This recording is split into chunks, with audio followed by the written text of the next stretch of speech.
เขาบอกธุรกิจเพื่อสังคมมันจะต้องมี 3P เนาะ people planet แล้วก็ profit ในมุมมองของพี่เต้เนี่ยตัวของเป็นลาวเนี่ยมันโมเดลมันเป็นแบบนั้นไหม พี่จะบอกว่าพี่ต้องให้อีกตัวหนึ่ง 4P คือ patient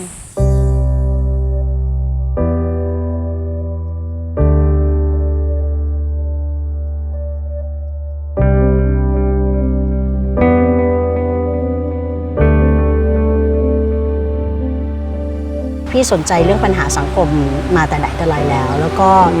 อันเนี้ยพี่ก็ศึกษาแนวทางsocial enterprise จากประเทศอังกฤษพี่อ่านหนังสือของมูฮัมหมัดยูนุสใช่ไหมคะแล้วก็อ่านเรื่อง The Power of Unreasonable People พลังของคนเปลี่ยนโลกมันก็ต้องมา adapt หรือปรับให้เข้ากับสภาวะของสังคมไทยและสิ่งที่เป็นโจทย์ของตัวเราเองที่เราจะคิดเพื่อจัดการกับเพนพอยท์ที่เรามองเห็นทั้งปัจจุบันและในอนาคตคุณพ่อพี่บอกพี่อยู่เสมอว่าเราต้องเกษียณก่อนเกษียณ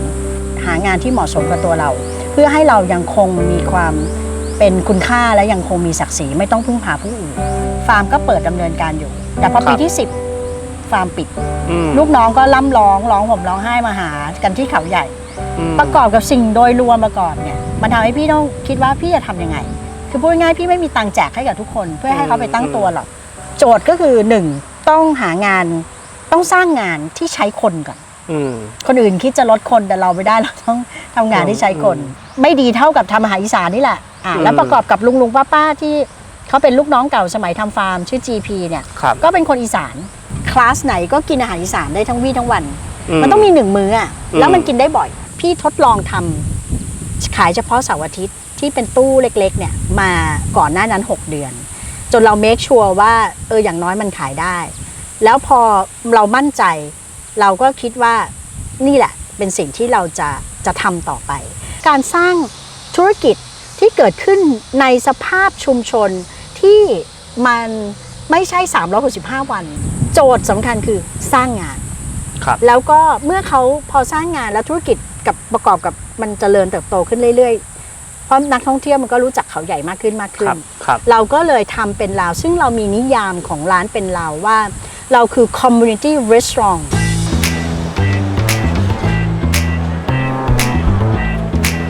จานเข้าไปได้เลยอันนี้คือเป็นเมนูเด็ดใช่พี่แนะนำเลยที่มิชลินแนะนำอ๋อมิชลินแนะนำแกงลาวเป็น herbal เลยเพราะปกติเราปลูกเห็ดหลังบ้านเนี่ย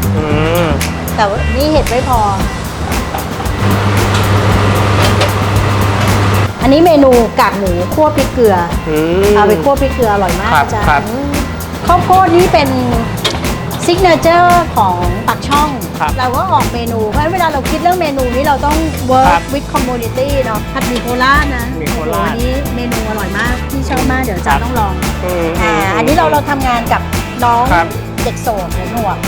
มาฝึกงานเนี่ย80 60โอ้นี่128 15 กันยาใครละเนี่ยการวัดผลของพนักงานเราวัดกันที่ความสุขเรายังบ้านอยู่เนี่ยแต่เราพยายามเป็นองค์กรที่พอคนจำนวนมากขึ้นเราพยายามที่จะหาอะไรสักอย่างหนึ่งที่มาเป็นเครื่องมือที่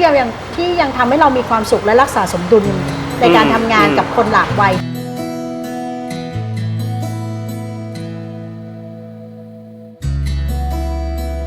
เราเชื่อในสิ่งที่แตกต่าง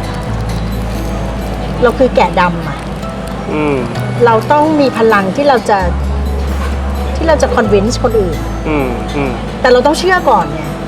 และเราต้องทำมันก่อนมันจะต้องโตแต่โตยังไงให้เราตัดเสื้อพอดีใส่ให้เราไม่ทุกข์มาพี่ว่าดัชนีพวกนี้มันคือการบอกว่าไงอยู่ต้องรู้ส่วนผสมของตัวเองส่วนผสมของความสุขของตัวเองถ้าเราสามารถมีชีวิตยืนยาวเราก็ต้องการชีวิตที่มีคุณภาพแต่เราไม่สามารถอยู่คนเดียวได้เพราะฉะนั้นเนี่ยเราก็ถือว่าเราเป็นนวัตกรของสังคมคนหนึ่งที่เราจะต้องใช้ความคิดสร้างสรรค์และสติปัญญาของเราเนี่ยเพื่อที่จะมาช่วยแก้ไขปัญหาของสังคมเราอาจจะไม่ใช่ร้านส้มตำที่อร่อยที่สุดไม่ใช่ร้านส้มตำที่ดีที่สุดแต่เราก็มั่นใจว่าเมื่อเราไปอยู่ที่ไหนเราจะทำให้คนรักเราได้เพราะตอนนี้มันเป็น business ที่เป็นระบบมากขึ้นเราจะต้องยอมรับว่าเราจะต้องใช้ระบบแล้วอยู่กับระบบอย่างไร แล้วสร้างระบบที่สร้างสรรค์อย่างไร ครับ ให้เรายังคงสามารถรักษาสมดุล